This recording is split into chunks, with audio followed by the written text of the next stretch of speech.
Hi, I'm Zach, and today I'm making this guy. He is the bullybot from my fictional universe, The Depths of Drywater. He's made using entirely junk, basically rubbish, old toys, bits of wire, painted with cheap acrylic paints, and yeah, should we get on with it? So I started with a very rough sketch. My drawing skills are not great. So I gathered a few bits. I picked out this old plug. I thought it gives that muscular, wide-shouldered sort of look to it, which is what I wanted. Took a drill to it so I could fit these dowels in to attach the arms and the legs.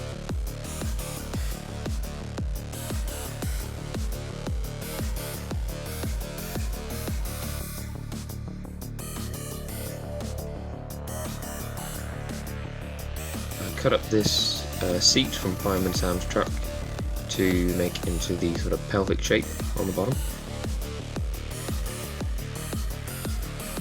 Cut away the excess, fill in the gaps with cheap horrible packing plastic and then super glue and bicarbonate of soda to help fill up the gaps. So I drilled a hole in that and got this wire through. This is where I'm going to feed the beads and tubes onto the legs.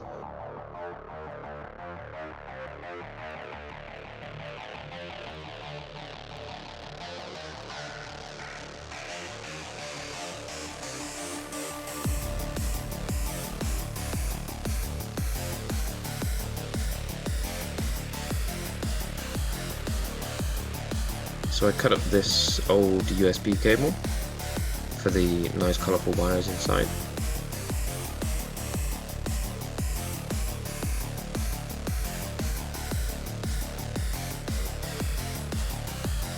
And then I wrap these around the legs to give that sci-fi slinky legs, like the sci-fi slinky arms in my last video.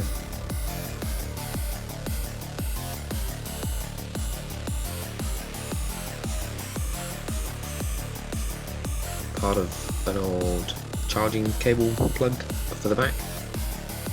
Again, just helping to bulk up the body and make him look big and muscular and like a robotic rugby player or something.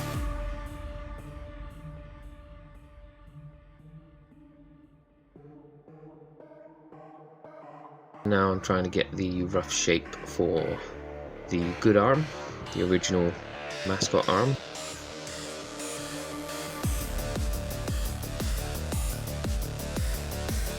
My general idea is to cut the rough shape panels out, glue them in place, and then just sand away until they fit the piece they've been attached to.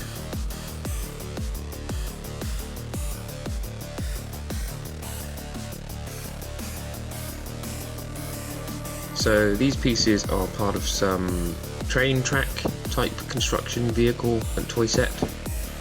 I liked these sort of square but round cornered pieces. I wanted to keep sort of big, square, bulky, but without those sharp corners kind of look to the whole thing.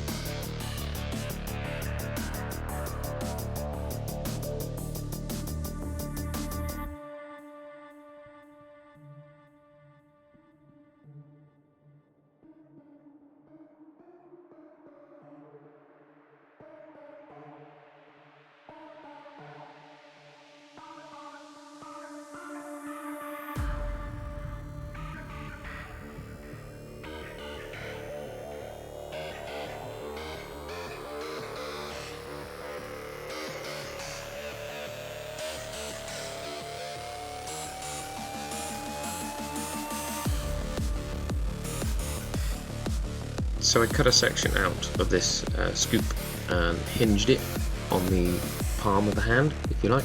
That way he will stand up, leaning on his great big fist.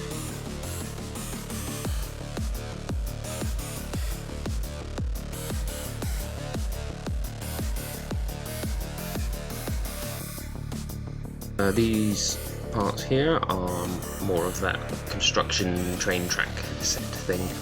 this nice sort of engine panel is going to form his chest.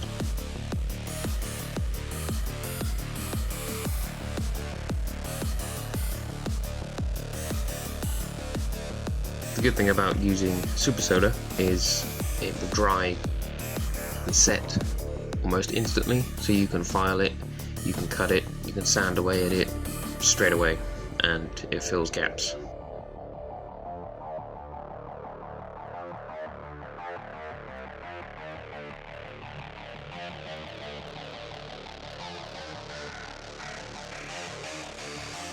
So I cut out this base from a piece of plastic.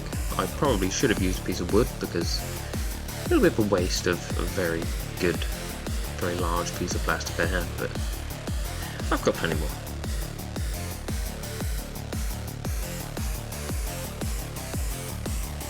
So the replacement arm is made from one of the front arms from one of Bob the Builder's mates. So there would be two of these holding a plough on the front of the vehicle.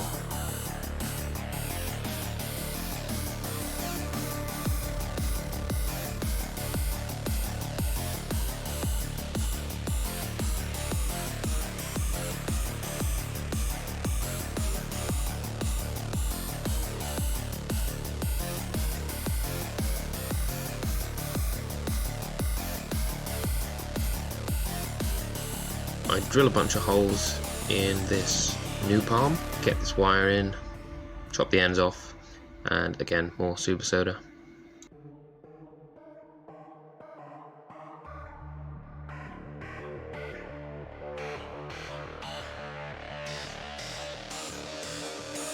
Bending the fingers into place, I then use more of the USB cable I cut up earlier. Very sharp actually. The metal sort of spiral casing. Unfortunately, I lost all the footage of when I made his head. Another one of these construction trucks from that same set. The arms that were holding a scoop onto this. Got these nice sort of vent looking bits on the side so that they're going to help fill gaps on the body. Again, another orange piece which I'm pretty sure came from a Nerf gun.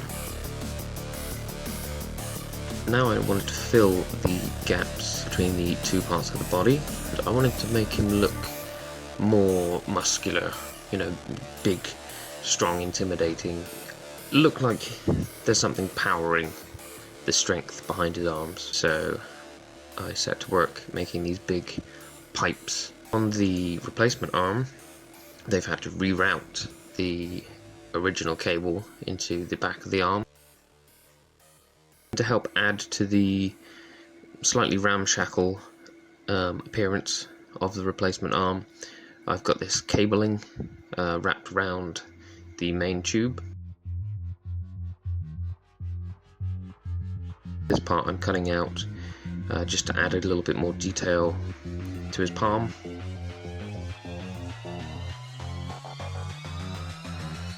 Then I add some more external wiring to the replacement arm.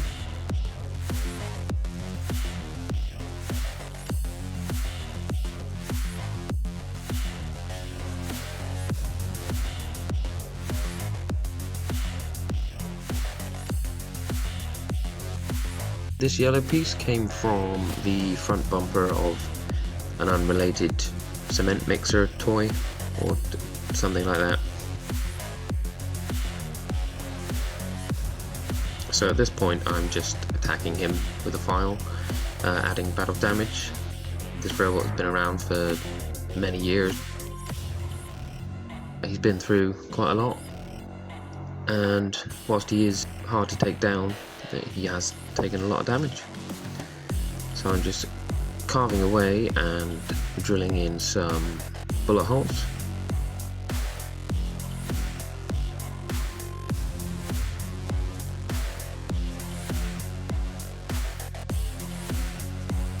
Just adding some rivets. These are cut from thin plastic using a 1mm hole punch, glued on with some plastic glue.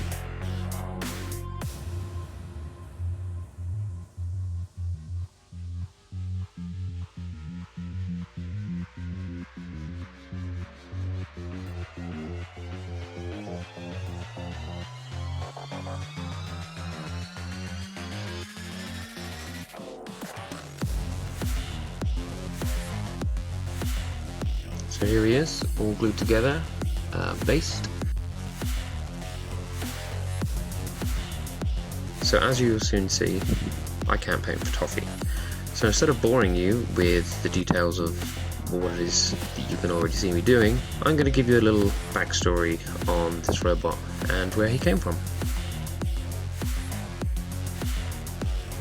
Once the pride and joy of the Abomination Energy Drink Company, this robot could be seen on TV screens, in magazines, and adverts across the world. But in the weeks leading up to the Great Collapse, as the streets became less and less of a safe place to be, riots began to break out in the cities. During the riots, one group found themselves at the foot of the Abomination Energy Drink office building. They took one look at the robotic brand ambassador and saw a great symbol of the capitalist system they were gleefully burning to the ground. They took great joy in ripping the head from his shoulders and watching his metallic body collapse with a mighty thud. Years later, when the dust had settled and what remained of mankind had just started to crawl out from underneath the rocks that had been their salvation, a group of scavengers happened upon a warehouse on the outskirts of the city. Breaking down the door, they found the robot in a very sorry state. The tech-savvy among them worked tirelessly to repair the robot, scavenging which parts they could. They managed to reprogram him with a basic set of combat protocols, and ensured that he viewed all life forms other than themselves as a threat that needed to be violently dealt with. The group thought themselves lucky to have such a mammoth machine on their side, but the time they had spent in the once great cities and scavenging in the factories had taken its toll. One by one, the group began to fall. Radiation sickness, starvation, and the occasionally well-placed shot fired by rival groups saw the end to their luck. Now the robot roams the dusty wastes, masterless and without purpose. He swings his great fist at anyone dumb enough to get too close, earning him his new title, the Bully Bot.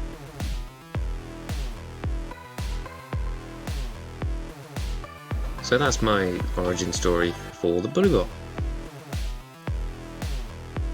Pretending that I learned something from my last video, I mixed up this orange colour and used it to paint all the replacement parts so that it would give me a nice rusted result at the end.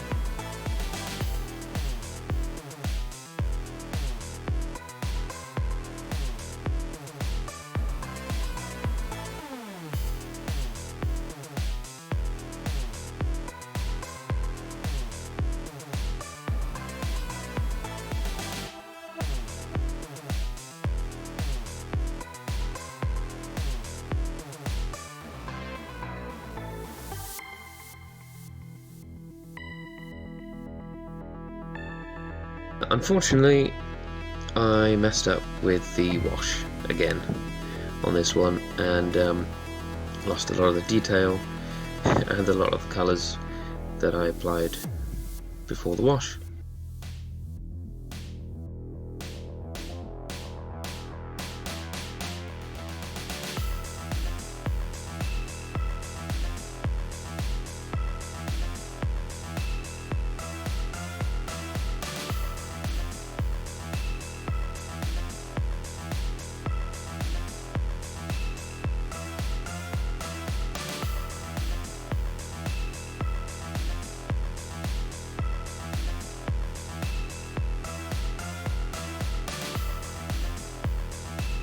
I skip over the footage of applying the greeny, browny, grimy colour because after the wash you can't see it, but it's there in subtle, unnoticeable ways.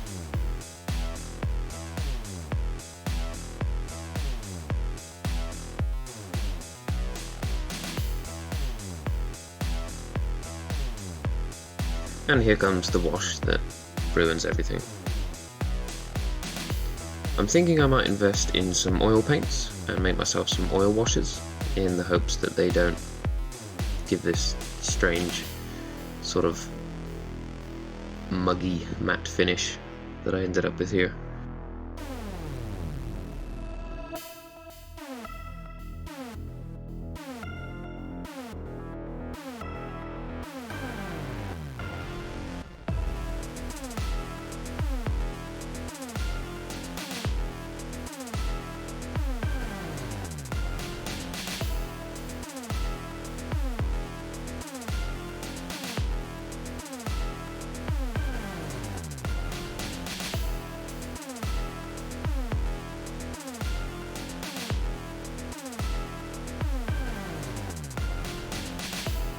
I reapply some of the lighter blue colour that was lost by the wash.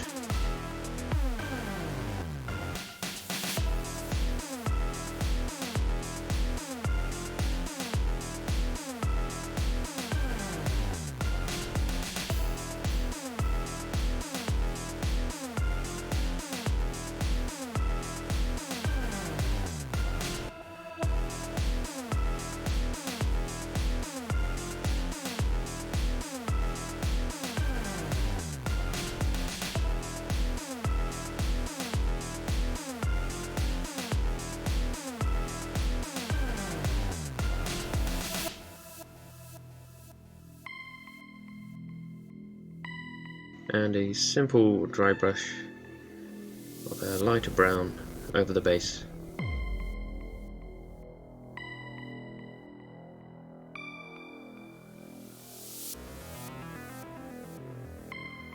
Here he is, all painted up.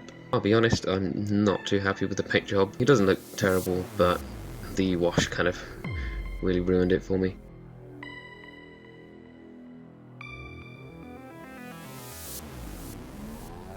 So this is the Bullybot, the first character from my own little fictional universe, the Depths of Drywater. What do you think? Do you like the robot? Did you like the video? If you did, please let me know, and I shall see you in the next episode. Thanks for watching. Bye.